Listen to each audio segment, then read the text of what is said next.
87 Browns at 94 Chargers. Stan Humphries, he would get replaced by Gail Gilbert because Humphries has not been playing well. First part of the highlight is a punt return, which could mean a long return or a turnover, and Gerald McNeil, he fumbles. Courtney Hall of the Chargers recovers the ball, and he could go all the way for the touchdown. It's a 7-0 game. Andre Coleman gets the ball for the Chargers on a punt return, and he makes it to around the 50. But Gail Gilbert is sacked by Sam Clancy. Bernie Kosar, he would throw it deep to his receiver, Reggie Foghorn Langhorn. And then Ernest Biner gets the handoff, and he makes the ball into the end zone for the touchdown.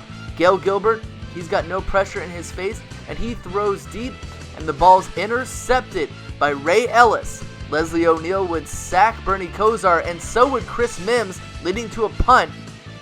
Gail Gilbert, he would chuck it deep to Mark Say, and the Chargers would win their first game in like 8 weeks. Mark Say scores the touchdown. It's 14-7. That's the ball game. Chargers are 2-10. Browns are 3-8-1. 07 Giants at 76 Raiders. Ken Stabler, he winds up and he throws an interception to Aaron Ross. But then Aaron Ross gets tackled. It's a fumble recovered by Cliff Olive Branch, of course. But then Ken Stabler, he gets sacked out of field goal range by Antonio Pierce. Eli Manning, on the other hand, he gets sacked in his own end zone, safetied by John Matuzak. Cliff Olive Branch, he gets the pass from Ken Stabler, and he makes it inside the 10, inside the 5. And then Clarence Davis vultures off of him, catching a touchdown from Ken Stabler. Game is 9-0. Eli Manning throws it over the middle to a well-dressed Amani Toomer. And then Eli Manning chucks it deep to Plexico Burris, and he won't shoot himself in the foot this time. It's a 2-point ball game. Ken Stabler throws it over the middle to, you guessed it, Cliff Olive Branch, and Cliff Branch gets it into the red zone. This would lead to an Errol Mann field goal. It is 7-12. Jennings, he gets the punt return. He gets tackled, and it's a fumble. Recovered by Chris Snee, and Chris would snee it all the way into the end zone. Giants take a 2-point lead, but not so fast. Just kidding. Aaron Ross intercepts the ball, but the Giants wouldn't do anything with it. And Cliff Olive Branch, who is really the big man on the team for the Raiders, he would catch it over the middle, and he would catch a touchdown in the red zone.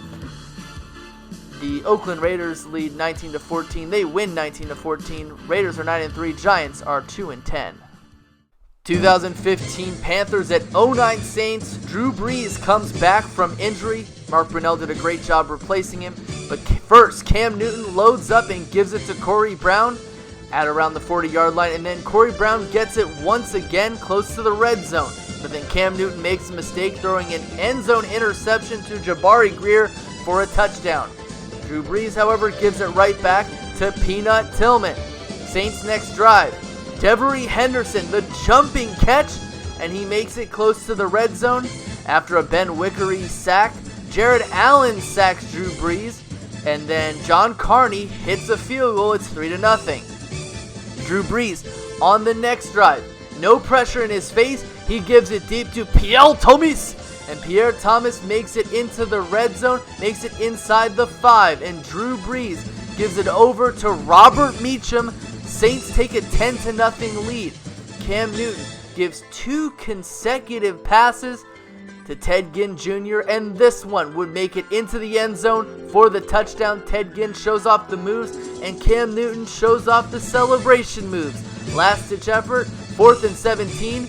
Cam Newton's pass is broken up, and the Saints win the game after this Pierre Thomas touchdown, 17-7, and the Saints take control of the NFC South at this point. And then another Kurt Warner game, the 99 Rams and the 08 Cardinals. Kurt Warner of the St. Louis Rams throws it deep to Sir Isaac Bruce, and he runs into the end zone for the touchdown. Nobody could catch him, and the score 7-0. Then J.J. Arrington, he gets the ensuing kick return. He gets tackled. It's a fumble recovered by the Rams. And then Kurt Warner gives it to Marshall Faulk. 14-0 Rams. This is the greatest show on turf we were all promised. And And then Kurt Warner throws it deep to Zaire Hakeem. It's 21-0 for the Rams. Marshall Falk gets the direct snap, and he makes it into Cardinals territory. This would lead to a Jeff Wilkins made field goal. It's 24-0. Cardinals Kurt Warner. He finally needs to get something started. He gives the ball to Anquan Bolden, his favorite target, and then the skinny post to old reliable Larry Fitzgerald. It's 24-7. Kurt Warner, he throws it to an intercepted Best Fletcher in all of London, and then Zaire Hakeem catches the touchdown. It's 31-7. Last-ditch effort, and Kurt Warner is sacked by London Fletcher, and the St. Louis Rams obliterate the Cardinals 38-14.